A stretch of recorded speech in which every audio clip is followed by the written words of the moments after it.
Olá, bom dia, boa tarde, boa noite. Hoje eu trago para vocês uma polêmica que está crescendo, ganhando força nas mídias e redes sociais, que está atrelada em muito a uma série que foi recém-adicionada ao catálogo da Netflix, que vem trazendo preocupação e temor aos pais, seja pela mensagem, seja pelas cenas de violência envolvendo decapitação, mutilação, canibalismo e até mesmo a presença do Senhor do Inferno. Para alguns, uma série que é desnecessária, para outros uma série que vem trazendo a intranquilidade nos lares, aos pais verem seus filhos com medo ou até com a possibilidade de algum trauma. E ainda mais aqueles que veem a série como uma afronta aos valores da família ou até mesmo uma afronta ao cristianismo. E é para falar a respeito dessa série que eu vou me dedicar hoje ao episódio. Mas antes da gente começar a nossa conversa, eu vou pedir que você faça algumas coisinhas por mim. Primeiro, procure o botãozinho de curtir, tá logo aqui embaixo, curte o episódio, não deixa de participar comentando e também de se inscrever e compartilhar o canal e os vídeos com todo mundo, que assim o canal da Comic House cresce. A gente cresce junto nessa conversa semanal. E também não deixe de me seguir no meu perfil pessoal, @Manassés_Filho e @Comic House. Então, sem mais delongas, vamos ao episódio de hoje, que é Um Conto Sombrio dos Grimm. É para crianças. E aí vem a grande questão, porque muitas vezes quando a gente fala de contos de fadas e Grimm, a primeira coisa que vem à nossa mente é a contação de um conto de fadas que a gente pode fazer para os nossos filhos quando eles estão prestes a dormir. E que muitas vezes até durante a própria contação ou ao término, eles já estão dormindo, aquele sono tranquilo e sereno. Ou até mesmo a gente fazendo um resgate do que está calcificado em nossas mentes das animações da Disney, que adaptaram vários desses contos e deixaram eles mais suaves. Não quer dizer que o elemento violência tenha sido deixado de existir. Vale lembrar que na animação da Branca de Neve e os Sete Anões, a madrasta pede que o coração da Branca de Neve seja arrancado pelo caçador, como uma prova de que ela foi morta. E obviamente ele não a mata e leva um outro coração para a madrasta. Mas voltando aos contos de fadas, as suas origens remontam aí século XIV, XV e que tem um caráter didático. Um caráter de fazer com que os pais ou adultos, quando contassem para as crianças, elas tivessem uma concepção de mundo e um conceito de realidade da que as cercava e dos perigos que podiam existir. De pessoas que podiam se dizer como amigas e na verdade não eram, de pessoas que poderiam se aproveitar da boa vontade ou ingenuidade para poder ter algo se aproveitar da pessoa, ou até mesmo de pessoas que poderiam prometer mundos e fundos, como se diz no popular, mas que o preço a se pagar seria muito alto, podendo muitas vezes levar até a própria morte. Então ele sempre tinha a ideia de nos mostrar, ou mostrar para as crianças, o perigo que poderia residir e da regra quebrada, ou até mesmo da desobediência que poderia existir diante de algo dito e que não poderia ser feito. Nesse momento, a gente tem um ponto muito interessante dos contos de fadas, que é a presença do escritor e poeta Charles Perrault, que no século XVII ele faz algo incrível. Ele tira esses contos da oralidade e faz talvez um dos maiores registros literários ao colocá-los em papel.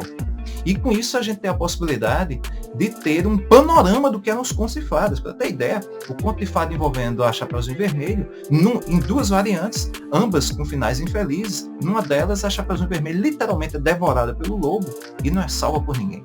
Numa outra variante, ela é induzida a comer carne cozida, que se descobre ser carne da própria avó.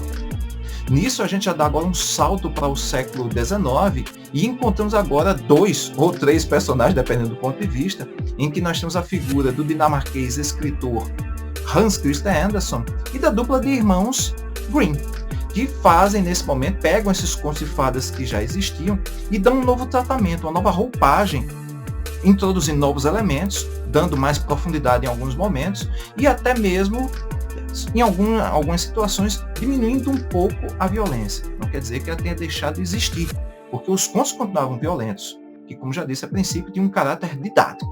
Nunca a violência foi gratuita. Sempre tinha essa função de mostrar sempre as consequências dos atos das pessoas, quando de repente eram impensados. Para ter ideia, por exemplo, o Hans Christian Andersen, quando escreveu A Pequena Sereia, o grande desejo de poder ter a consumação da paixão dela por um humano, ela faz um pacto com a bruxa, e para que ela possa ser humana, a bruxa corta a cauda dela e por sua vez ficando em duas partes, se transforma em pernas, mas que a cada passo sangra. Ou até mesmo, a gente indo para os irmãos Grimm, nós temos a presença de Cinderela, em que as meias irmãs de Cinderela, para poderem tentar calçar o sapatinho de cristal, uma delas mutila a frente dos dedos e a outra, por sua vez, tira um pedaço do calcanhar, para poder justamente persuadir o príncipe e ele poder pensar que ela, uma das duas, era a moça a quem ele estava apaixonado. Mas nisso a gente tem algo muito interessante. E aí, saindo desses dois momentos, do Hans Christian Andersen e dos irmãos Grimm, nós temos agora a série que foi adaptada para a Netflix, que é um Conto Sombrio dos Grimm, que não é uma adaptação dos contos do Grimm, mas sim um livro homônimo escrito pelo escritor contemporâneo Adam Gitz, que pega um pouco desses elementos dos contos e fadas dos Grimm e também um pouco daquele clima mais pesado do Charles Perrault e coloca para nós a história de João e Maria, que por sinal tem um fato interessante. João e Maria, já no conto original, inclusive quando menciona no começo do episódio a ideia do canibalismo, no conto que nós contamos tanto para as nossas crianças e ouvimos, já existia o canibalismo. Afinal de contas, a bruxa queria transformar João e Maria em comida. Queria se alimentar deles. E mais ainda, eles, para poderem se livrar da bruxa, eles empurram ela no forno e ela morre. E não menos pesado é o motivo pelo qual João e Maria acabam indo parar na casa da bruxa. Eles são abandonados pelos pais, porque a madrasta vê que a presença daquelas duas crianças iria diminuir a comida dentro de casa e, com isso, iria fazer com que os adultos, ela e o esposo, morressem. E a ideia de aquelas crianças estarem lá deveria ser justamente reduzida e, com isso, eles serem tirados de casa. Então, a história por si já é pesada. O que ocorre, volto a dizer, é que muitas vezes nós, na ilha de adição que é a nossa mente, nós vamos retirando certos momentos e vamos nos apegando à mensagem, que isso é que é a parte interessante dos contos e fadas. O que eles querem nos dizer. No conto Um Conto Sombrio dos Grimm, o Adam Gitz, dessa vez ele pega os irmãos João e Maria, que são os personagens principais dessa história, e dessa vez eles não são filhos de camponeses, mas sim filhos de um rei e uma rainha, que fogem do castelo onde moram depois de descobrirem que suas cabeças foram decapitadas por seus pais e depois costuradas aos seus pescoços. Quando descobrem esse segredo horrendo, eles obviamente fogem de lá e saem em busca de uma nova família. E durante esses 10 episódios que tem a série, eles vão se envolvendo numa jornada de amadurecimento, que tem vários pontos interessantes e elementos discursivos muito interessantes. Como de repente trazer à tona a discussão sobre a hipocrisia. De pessoas que de repente elas se recheiam tanto de regras que devem ser cumpridas e cobram que os outros venham a segui-las, mas que eles são incapazes de eles mesmos seguirem. Se cercam tanto de autoridade, mas são incapazes de exercer autoridade sobre si mesmos. Ou até mesmo de falar sobre o altruísmo, sobre o companheirismo, a amizade, o perdão, ou até mesmo de falar sobre a questão de pessoas que tomam decisões movidas pela raiva e dos frutos que colhem dela. Ou de pessoas que são extremamente emotivas e que, isentas da razão, tomam decisões que muitas vezes os resultados são infelizes. Então a série tem vários pontos positivos. Obviamente, a presença da violência está lá. Mas a violência tem um ponto interessante. Ela muitas vezes alegórica e lembrando muito um Teatro de Sombras, que por sinal tem um fato muito interessante também na série. João e Maria, durante esses 10 episódios, são acompanhados por 3 corvos, que por sinal tem uma particularidade. Esses corvos, na ideia do cristianismo, o corvo ele é tido como um animal que traz a má notícia. E um dos corvos é justamente o narrador da história, que vai colocando para a gente essa jornada trágica e ao mesmo tempo de redescobrimento e amadurecimento dos personagens. Um outro corvo ele tem a função de ser pedagógico, de nos alertar, inclusive, dos perigos das cenas que vão ser mostradas de violência. Enquanto um outro corvo, ou corva, ele é um alívio cômico, porque ela tem o desejo de ver a violência, mas obviamente é censurada pelos seus colegas corvos. E nisso daí a gente vai acompanhando essa jornada deles dois, em volta a vários outros contos em que eles vão se relacionando e vão tendo uma nova visão de mundo. Interessante também quando fala a respeito do Senhor do Inferno, porque ele é retratado de forma cômica e caricata como alguém, como um personagem que ele não chega a canto nenhum, ele não consegue nada.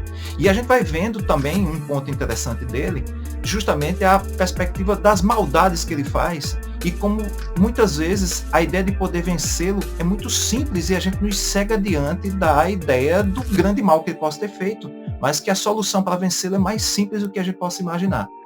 Inclusive, João e Maria se colocam na narrativa como antagonistas literalmente ao próprio Senhor do inferno. Num dado momento até ele se aproxima de João e diz que chegar perto de João é chegar perto de alguém que tem tanta bondade que podia comprometer a maldade que ele tem. Então a série sim tem vários pontos que podem causar sensibilidade a algumas pessoas, mas ela tem uma mensagem muito maior. E aí você pode até me perguntar, Manassés, essa série é para criança? E aí eu te respondo da seguinte forma, vai depender da tua criança. A classificação indicativa dela é 10 anos.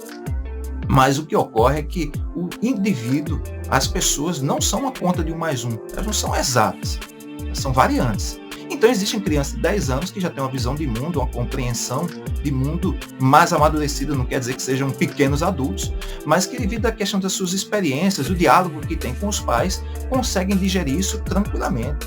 Basta a gente observar o que eles consomem muitas vezes, de livros, filmes, séries, músicas que ouvem e assim por diante. Então, vai depender muito da forma como ele enxerga o que vai assistir.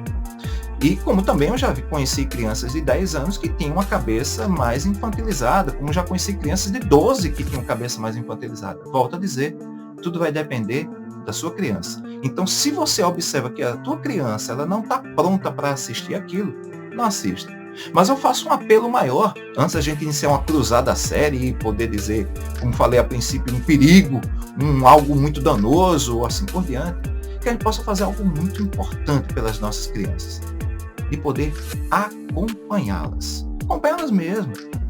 Nós estamos deixando as crianças terem acesso a certos dispositivos que muitas vezes a gente está perdendo a possibilidade de algo muito mais interessante do que fiscalizar ou acompanhar, que é fazer parte da vida dela. De sentar, de poder assistir, de poder ouvir e de contribuir para a formação do senso crítico dela. A gente poder dialogar. Não há nada pior para uma criança do que de repente ela começar a ter a presença de certos elementos na vida dela, em que aquilo ela fica sem respostas. Que aquilo fica, como se diz no popular, fica matutando, fica na cabecinha dela e ela não tem com quem dialogar. Então nessas horas, nós pais e mães, o que podemos fazer por nossos filhos é ficarmos ao lado, dialogarmos, conversarmos e fazer com que eles possam sair de suas redomas para poderem enfrentar o mundo em toda a grandiosidade de bons momentos e de dificuldades e de conflitos e de problemas e de inimigos que possam existir, para que eles possam estar prontos para poder seguir em frente, vencer os desafios e poder trilhar o que nós tanto queremos, é uma jornada de êxito e de alegria. E se você gostou do episódio de hoje e gosta de contos e fadas, eu tenho uma boa notícia para você. Na descrição desse vídeo eu vou deixar um link para que você possa ter acesso a 7 contos de fadas que vão estar traduzidos com muito cuidado e para que você possa ter uma aventura nesse universo com 7 histórias que vão te surpreender bastante. Então, sem mais delongas, vida longa e próspera para vocês e até o próximo episódio. Tchau, pessoal!